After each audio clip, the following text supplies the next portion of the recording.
Halo semuanya, selamat datang di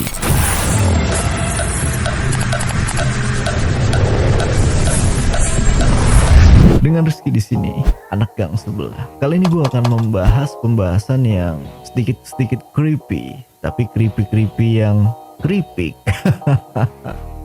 Jadi gini ceritanya, belum lama ini ada temen gue yang ngirimin gue link video YouTube terkait seorang dukun yang menjadi YouTuber. Sorry ya gue bilang orang ini dukun karena kayaknya nggak layak banget kalau misalkan gue bilang orang ini sebagai orang pintar. Kenapa sih belum apa-apa, kayaknya tuh gue udah kesel banget sama ini orang. Masalahnya gini, temen gue tuh ngeyel banget nganggep kalau video yang dia kirimin itu adalah real. Nah maka dari itu gue pengen banget bikin video ini ya sekedar edukasi ringan aja. Nah biar nggak penasaran sama videonya, kita cek bareng-bareng videonya itu kayak gini. Nomor sapi kita biarkan dia pergi sendiri ya. Menakutkan sekali Mas Sapi pemirsa.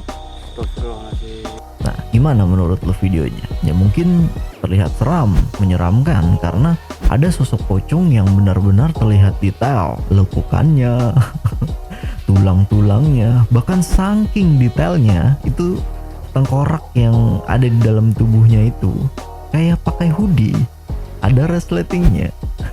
Gua rasa beli di Lazada.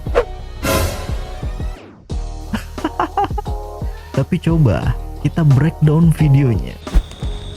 Udah, kamu kembali ke asalmu. Ingat pesan saya, jangan sampai mengganggu orang lagi, karena sudah saya turutin kemauan kamu. Nomor sapi kita biarkan dia pergi sendiri ya.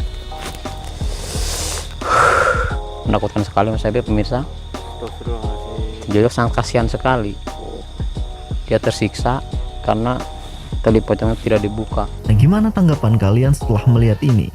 Sebuah breakdown asal-asalan dari seorang pemula kayak gue ini, gue rasa sih udah cukup untuk buktiin secara akurat kalau video ini fake. Sebenarnya gue juga nggak masalah sama video ini, mau videonya fake, settingan atau apalah, terserah. Karena memang di tahun-tahun ini banyak banget youtuber-youtuber yang membuat konten misteri dengan sosok penampakan yang sangat begitu jelas. Tapi yang menariknya, dari yang gue compare dari video-video yang sudah ada di YouTube terkait penampakan-penampakan yang jelas kayak gini, video yang ini itu benar-benar menarik perhatian gue. Coba lu perhatiin videonya.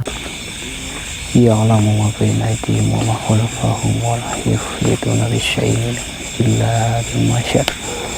Wasi'a kursiyyuhu samawati wal arda wa la yahuduhu hifdhuhuma wa huwal 'aliyyul 'azim.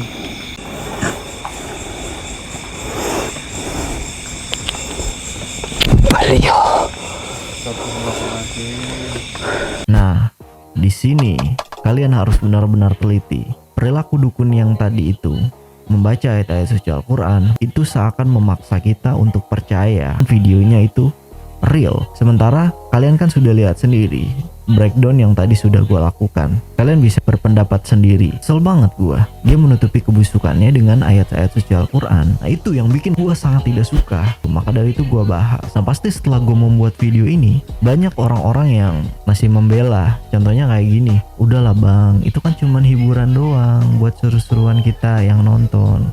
Gue rasa sih untuk hal yang kayak gini tuh gak bisa dibilang buat hiburan ya. Apalagi dia konteksnya menipu dengan membawa-bawa agama. Kan masih banyak tuh hiburan-hiburan yang lain. Ya kalau misalkan lu bilang film kan juga menipu bang, ya iyalah. Kalau film kan memang jelas dia disclaimer dibuat untuk film. Ataupun kayak misalkan pesulap, dia jelas memang didesain untuk art. Nah kalau misalkan ini dia mendesain dirinya itu terkesan orang melihat video ini adalah real, dengan membawa bacaan-bacaan ayat suci Al-Quran. Jadi dia bertameng dalam kebenaran untuk menutupi kejahatannya dia. Seperti itu maksud gua. Jadi video ini memang layak banget dibahas. Kalau misalkan dari lu yang punya channel lihat video dari gua ini, gua rasa gua bukan menjelek-jelekan, tapi gua hanya mengasih edukasi kepada lu supaya lu tahu kalau misalkan lu mau berkarya atau membuat hal-hal seperti ini nggak masalah. Gue tidak pernah memasalahkan video-video penampakan lain kecuali lu, atau kecuali orang-orang yang membawa videonya udah tahu videonya fake tapi dia membawa-bawa ayat suci Al-Quran untuk membenarkan agar terkesan videonya itu real. Kalau lu mau membuat, lu tulis disclaimer di depan, mau percaya atau tidak ya nggak masalah. Jadi tidak memaksa para penonton untuk percaya apa yang lu lakukan. Sebelum gua closing, gue cuman pengen sedikit kasih lu tantangan. Karena mungkin sebelum gua tutup video ini akan ada komen yang menuliskan, dari mana lu tahu kalau videonya itu fake? Nggak mungkin banget kalau misalkan lu cuman breakdown kayak gitu, lu langsung kasih asumsi videonya itu adalah fake. Coba lu ikut penelusuran. Oke, gua akan menjawab tantangan dari kalian. Kalau misalkan channel itu menantang gua untuk ikut dalam penelusuran, gua akan mengiyakan. Tapi kalau misalkan dia sudah berani menantang gua, artinya gue juga akan menantang dia. Gue ingin membuat satu video penelusuran full, dukunnya dari dia, tapi timnya dari gua. Semua alat kameramen ataupun semua alat editing video, bahkan editornya gue sendiri yang melakukan. Jadi adil dong. Kalau lu bisa benar-benar memunculkan penampakan dengan alat-alat gua, baru kalian boleh menghujat gua. Oke, terima kasih ya. Tetap berpikir positif dan selalu kreatif.